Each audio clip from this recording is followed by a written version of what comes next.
Chapter 19, The Skating Race. Dan Bxtr is cornered. The wind had been with the racers thus far, but as one after another of the skaters turned the mark, they found the wind now full in their face, and it was blowing freshly.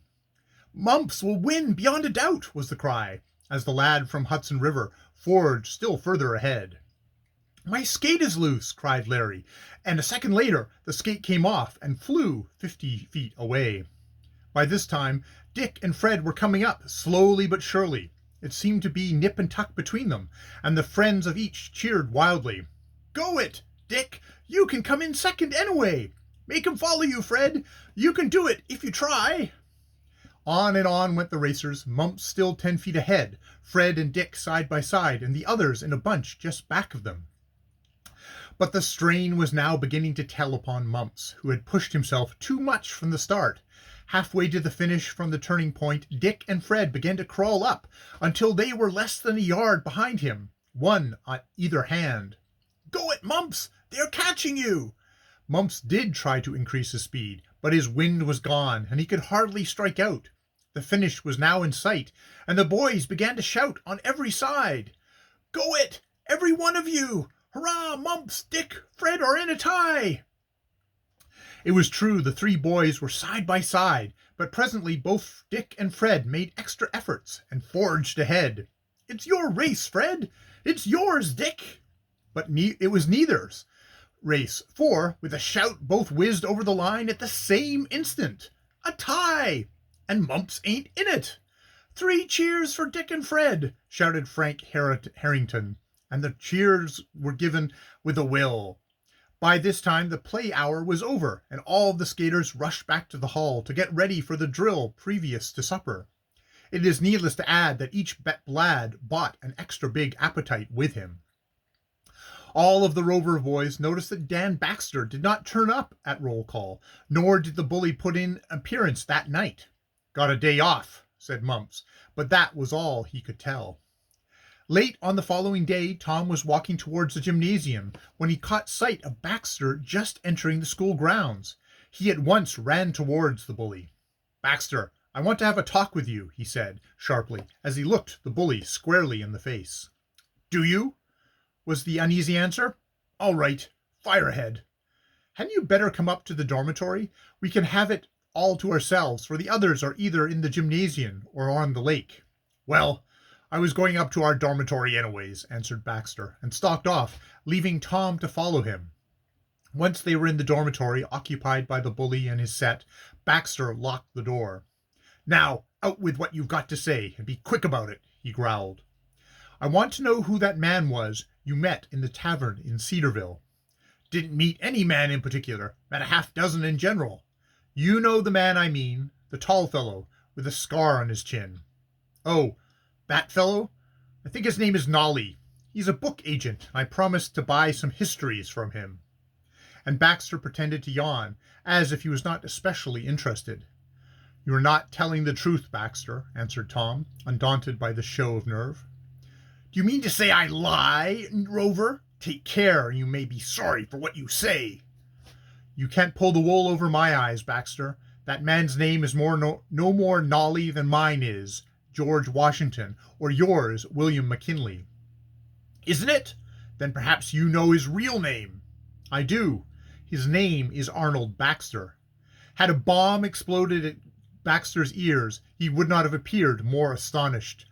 "Say, who told you that?" he demanded fiercely, and caught Tom by the arm. "Let go of me, Dan Bxtr." "I say, who told you that?" "I heard his name in the woods.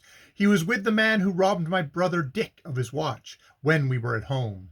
"Stuff and nonsense," growled the bully, but he was very pale and his voice shook with emotion. "That man's name is William Nolly. He used to know my father. That is why I helped him along by giving him an order for the histories. I don't really want the books." "If you was helping him, how is it that Sam and I saw you take a roll of bills from him down at the tavern?" Again Bxtr started. "You didn't see no such thing," he roared, regardless of his grammar. He gave me some change, that is all. Here are the books I bought." He pointed to the package he'd been carrying. It's a made-up story, retorted Tom. He gave you money, and in my opinion, that man is your father, and that he is no better than the man with whom he associates. The words had scarcely left Tom's lips than Bxtr leapt upon him, like an enraged animal, and hurled him to the floor. I've got a good mind to kill you for that, Rover, he hissed. Take it back, or I'll choke you to death, and his strong hands sought Tom's throat. Will you? Came in a gasp, and now Tom turned over and threw the bully to one side. I guess two can play at that game. Take that! And he struck Bxtr a heavy blow on the side of the face. In a moment they had clinched and were trying their best to throw each other. Suddenly came a rattle of the doorknob. Boys, boys, what does this mean? It was George Strong's voice. Open the door instantly. Keep your mouth shut, whispered Bxtr, as he again shook his fist in Tom's face. Not a word, on your life. Then he disengaged himself, adjusted his collar and tie, which had become rumpled, and unlocked the door. At once the head assistant strode into the dormitory. Have you two been fighting? He demanded. We were only boxing a bit, sir, answered Bxtr, before Tom could speak. No harm intended, sir. You're making a great deal of noise, answered George Strong dryly. What have you to say, Rover? I have this to say, Mr. Strong, answered Tom boldly. I would like to interview Captain Putnam without delay.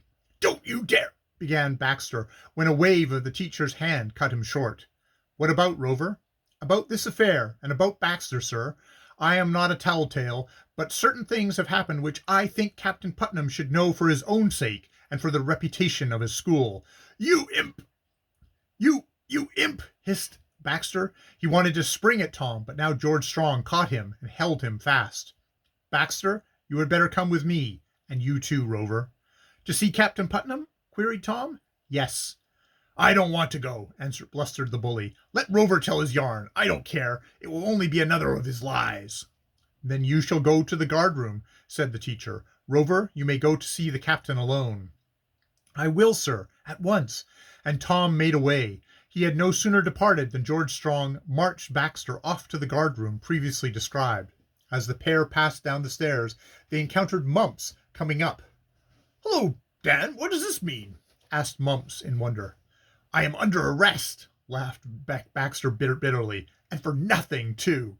Silence, commanded George Strong. If you have done nothing wrong, you will soon be released. You bet I will, rejoined Bxtr insolently. And then, watching his chance, he made a sign which Mumps well understood. The sign meant, come and help me if you can. Mumps nodded to show that he understood. Then he pretended to go up to the dormitory, while the head teacher conducted Bxtr to the guard-room, locked the impotent one in, and walked away with the keys. End of Chapter 19.